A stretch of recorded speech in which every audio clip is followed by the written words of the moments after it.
Sa kalagitnaan ng araw, biglang tinawag ni Kuya sina Marco at Maymay sa confession room para sabihing nagtagumpay sila sa kanilang misyon. At para sila mismo ang maghatid ng magandang balita sa ina ni Heaven, nagtagumpay po kami! Magkausap na po kayo! Huwag kayong umiwat. Ay, huwag kayong umiyak. I'm sorry. Takot ako. Oh, thank you, Marco. May thank you. Yes, And thank you, Marco. Salamat. Siya nga po pala si Marco ang, isa po sa pinakamalapit kay Heaven. Masaya-masaya po ako ng bongga-bongga kasi all is worth it po. Hindi po nasayang yung effort. Salamat. Yes, Bye po. Ang ganda niyo po. Bye-bye po. Bye-bye po. paglabas ng confession room, si Mark hindi maitago ang saya sa naging tagumpay nila ni Maymay. I'm so happy. Me too. I'm feeling like a superhero. Ilang sandali pa pinatawag ni Kuya si Heaven. Napapansin ko, parang medyo tahimik ka ngayon. Kasi kagabi po, kuya, nalagaan ko po si Ate Maymay. So parang hindi po ako ganun natulog po ng yung malalim na tulog. Yun, masakit po yung ulo ko. Lala ko nga po sa kanya yung nanay ko, kuya.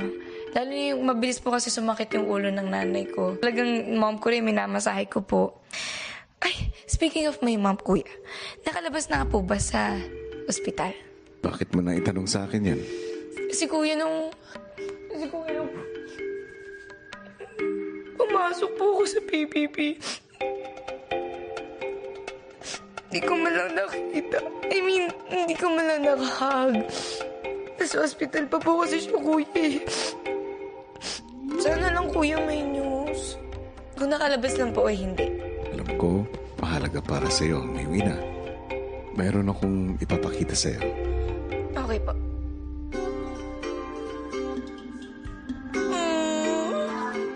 Alam ko, ginagawa mo to para sa akin. Ang swerte kong mama, sa lakit eh. Kasi hindi mo dapat problemahin to. Hindi mo ko talaga, ginagawa mo pa din. Miss na kita. Mahal na mahal kita na. Love you, ma. Pero hindi pa tapos ang sorpresa ni Kuya para kay Heaven. Salamat, kuya. Ma! Ano na kayo? Love you.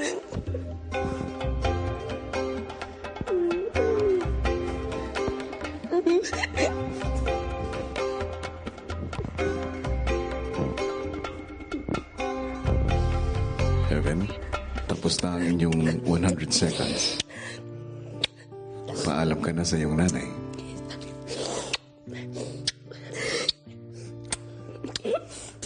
Kiss ko na yung tang matagalan na.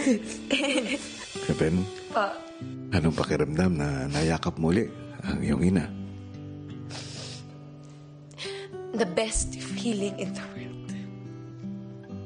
Yun ang pakiramdam ko, kuya. Parang nabigyan ako lalo ng strength. Kahit hindi wala siya masyado nasabi sa akin. Nagets ko na po lahat. Ipinaalam din ni Kuya kay Heaven ang ginawa nila Marco at Maymay para magkita sila ng kanyang ina.